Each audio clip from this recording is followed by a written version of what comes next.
The Eagles' offense was top 10 in everything. Pass blocking, run blocking, rushing, receiving. Yet they were 21st in actually passing. Should I run that back?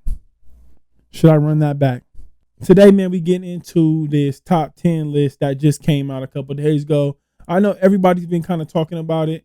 And personally, I've been thinking a lot about it too. I just, something that kind of runs around in my brain. Just who's the quarterbacks, who's the top 10 quarterbacks, who's the best. And I think that top 5 is pretty solid. And I do think, just like a lot of people are saying, outside of the top 5, it gets a little rocky. So let's see. We're gonna get into the. I'll see what Dan. We'll see what Dan has to say first. I respect Dan Orlovsky a lot, and I think usually he's pretty good at articulating his argument. I don't know how well he did here, but we'll see. Sometimes Kyler Murray too. On this, just on a quick note, sometimes I think Kyler Murray gets a little less love than he should when we're talking about these top 10. I don't know for sure. Like I said, I'm not I probably could have did a little more research on these numbers. I'm more so just reacting to what I heard in the last couple of days, and just these guys. They're the experts. Kind of. I don't want to say I default to everything they say, because that's definitely not the case. I like to watch the games myself, but I haven't really done a lot of research on the numbers. So we'll see what they got to say about it. Justin Herbert in Philadelphia, what would he be in comparison to? You're good with Jaden 5 and Hurts 9? I am. Okay. Yep. Damien, what are your thoughts? When I first saw the list, 2 things jumped out at me. Lamar at 4 and Jalen Hurts at 9. It was the fact that I'm a guy. You're going to bury yourself I'm a guy and Mike Singletary said, I want winners. Yeah. I want winners. Yes, is the infrastructure in Philadelphia great? Absolutely. But I also saw with my own 2 eyes with Jalen Hurts, this man outplayed Patrick Mahomes in 2 different Super Bowls. No question. Outplayed the number 1 guy on our list in 2 different Super Bowls. The biggest moment for Lamar, where Lamar and Allen don't. When we talk about quarterbacks, we always talk about moments. So you want him to be where? You want him to be where? That's valid. Because we dismiss Lamar and we dismiss Josh Allen because they can't beat Patrick Mahomes.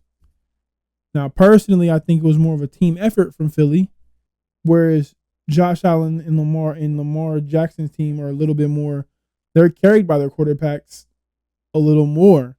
And so when it's a duel between those two, you feel like that's what Patrick's up against, versus you don't feel as though he's dueling against Hurts as much. You feel like he's just trying not to get beat by their defense or let the score get ran up too much on his defense.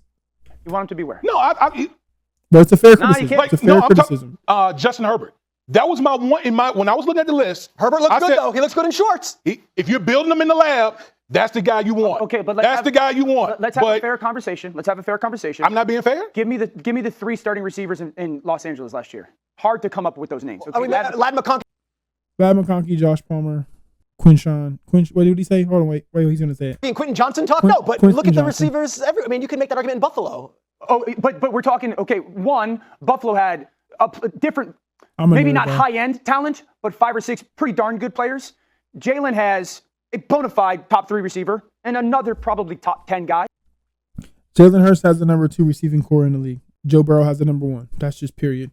He's got a tight end that's a top 5 guy at the position. Mm-hmm. It's the best offensive line and ball. Do you hold that against him? No, you don't hold it against him, but it is part of the conversation. It is okay for us to go.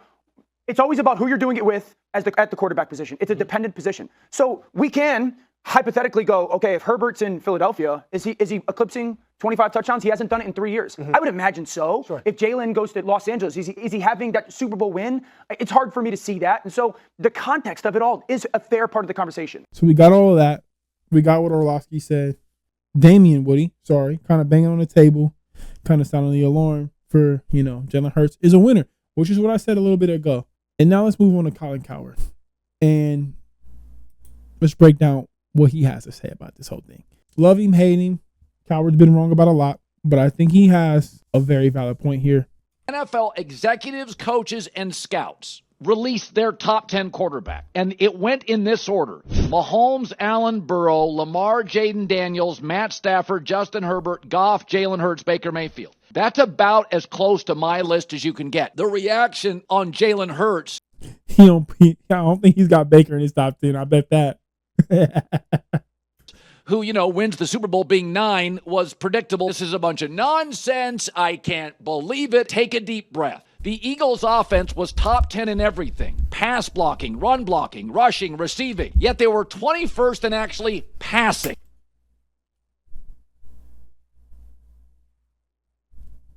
Should I run that back?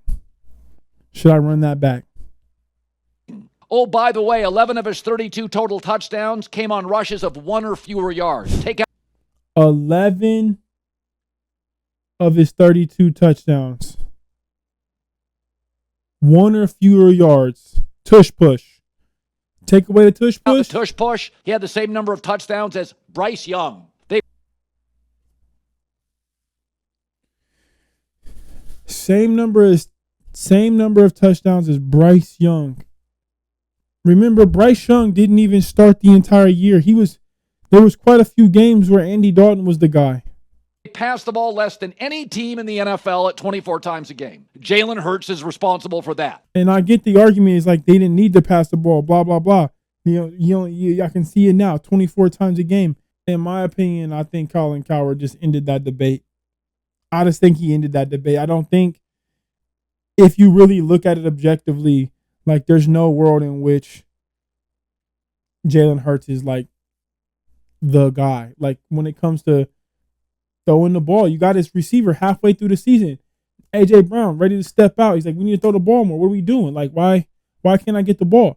And if you got a top end receiver saying that, and AJ Brown, like, for all intents and purposes, has not been some super diva receiver. Like, he played in Tennessee, where yes, he was the man, but like that was a run the ball, defensive oriented Mike Vrabel team, and they did a better job of getting him the ball. You never heard him come out and say anything about his quarterback in Tennessee. So, and that was Marcus Mariota and Ryan Tannehill.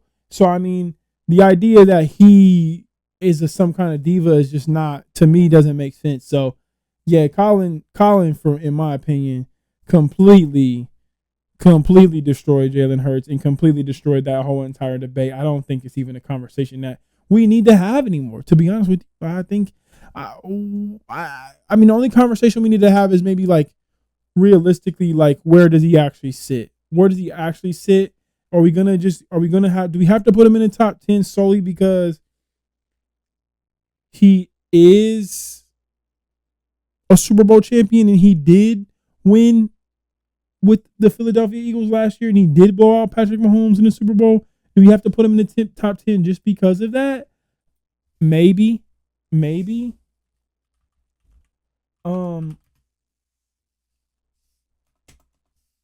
That's possible. And I understand, because at the end of the day, like, after you get, like I said, after the top 4, it gets a little dicey. It does get a little dicey. So there's that. And with that being said, I guess I can understand why you go ahead and just kind of give it to him in some ways. And give it to him maybe ain't the best way to put it, but I mean, is he really better? We could, can we really say for sure? Because he's better than Dak Prescott. I don't know. But I can see the argument for yes. I can see why you say yeah, sure. I don't really think he's a more talented passer of the football than Dak Prescott, to be honest with you. I don't really think he's more talented than Kyler Murray, to be honest, whether it's passing or even running. I mean, yeah, Jalen can move a little bit in a straight line, but Murray's phenomenal at times when it comes to making people miss. Obviously, CJ Stroud had a very down year. We'll see what he is, in the next following year. But I mean, I wouldn't personally count on Stroud being as bad as he was in his sophomore year. I think I've seen signs of him becoming the guy coming back around to being the guy he really was the year before. Towards the end of last year, I feel like he was kind of coming back around to being that guy. So that's my thoughts on it. I can easily see you pushing him outside of the top 12, even, especially definitely the top 10. The idea that him winning the Super Bowl puts him in the top 10 automatically and makes him a great quarterback, I think is moot. I think it's moot, and that's where I'll leave it at. I'll leave it at that. I think Cowherd put it to bed.